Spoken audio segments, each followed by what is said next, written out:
Good people, what is going on? Another episode of the All Go Podcast. I'm your host, Desmond. Thank you for tuning in. Wanted to send a reminder tomorrow at 8 a.m. Eastern Standard Time. We'll be going live right here on the channel. I'll be in my office. I won't be walking around. But we'll be going on with my good friend, Dre, and we'll be talking some college football. We've got the Colorado Georgia Tech play tonight. And then tomorrow we've got Texas, Ohio State. We've got Alabama, Florida State. And then we have LSU, Clemson, the night game. So we've got tomorrow's going to be a big day. We got a couple more games on Sunday. I think a couple ranked teams. I think Notre Dame and Miami.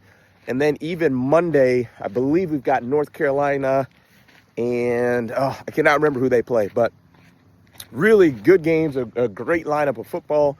Last night had Nebraska playing Cincinnati, if I'm not mistaken. So, yeah, it'll be awesome. So, anyway, wanted to talk a little bit more about Micah Parsons' trade and if that changes up things for the NFC North as far as who, where each team will land. I think it changes things, but not to I think the Packers are better today than they were yesterday. This is going to sound crazy. I wonder the impact that Micah is going to have. And here's why I say that. He is a walking 12 sacks at basically every year of his career. But I started doing some digging into the actual, when he got his sacks and who they were against and those types of things. And I might be being picky and being unfair, but the exception of last year would be Washington. So they played the Commanders twice. I think he had either two or three. I think he had 2 sacks in those 2 games. But outside of that, he tends to have sacks against bad teams, which is normal, right? That's why they're a bad team. They, in general, can't protect and, are just bad. But we need you to get sacks in the big games, too, against the good teams. And the Cowboys had the playoff game last year when they played Green Bay in that first round, and he did not have any sacks. And that's when you need it. Now, granted, Dak threw, I think, a pick 6. He threw 2 interceptions early. One was a pick 6. I mean, that game was pretty much over pretty early. So, maybe you could argue he didn't have that many opportunities. But even that year, 2 years ago, of his 12 sacks, 2.5 of the sacks came in one game against the Panthers, who were on their way to the number 1 pick, if I'm not mistaken. So he's definitely going to be a problem. He's definitely going to be an issue. But I don't think it's going to change the division. I think Lions will still be first. I believe what were my order? I think it was Lions, Packers, Bears, Vikings, or Vikings, Bears. I got to go back and look at my video. But I still think the Lions are winning the division. I don't think it'll be I think it will be tougher this year. I can see the Lions, potentially. I don't think we're going to win 15 games this season.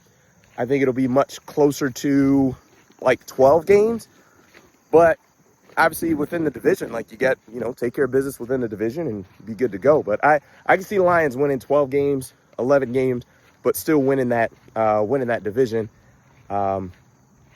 But we'll see. I mean, it will be interesting. Jerry Jones' comments of, "Oh, this was all by design." I'm like, gosh, if you're a Cowboys fan, as if there weren't enough things within this whole negotiation and scenario to be embarrassed about, that should just be another thing to be embarrassed about. That, Jerry Jones is telling you this is all by design. And the interesting part is there's now more stories and reports coming out that the Cowboys wanted to sign Micah for a 5-year deal, and his agent wanted a 4-year deal. And the reason being, obviously, is the amount of control, how long you have, that player locked up.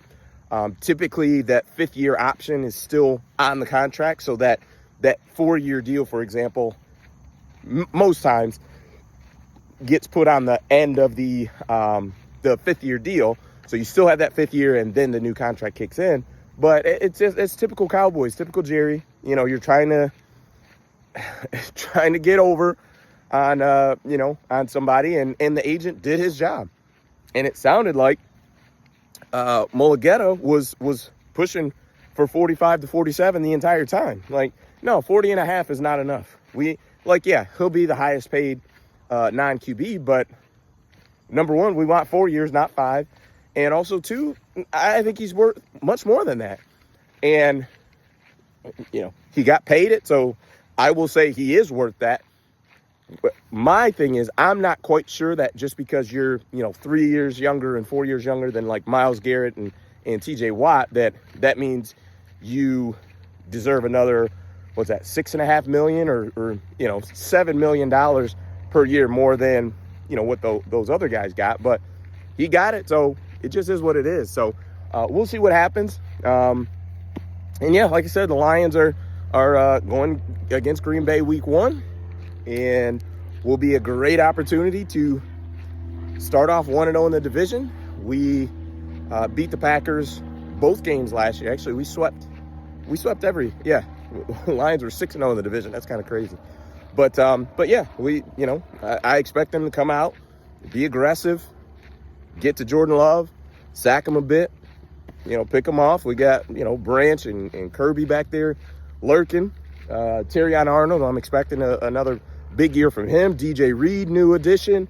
I mean, we've got some guys ready to roll. So yeah, I definitely think Micah has impact, obviously, but I'm not sure the power, the balance of power gets swung as much as people may say that it will be. So anyway, that is it for me. Please hit the like and subscribe and hit the bell notification so that you get notified once we go live, which will be tomorrow, 8 a.m. Eastern Standard Time. Greatly appreciate it. Peace.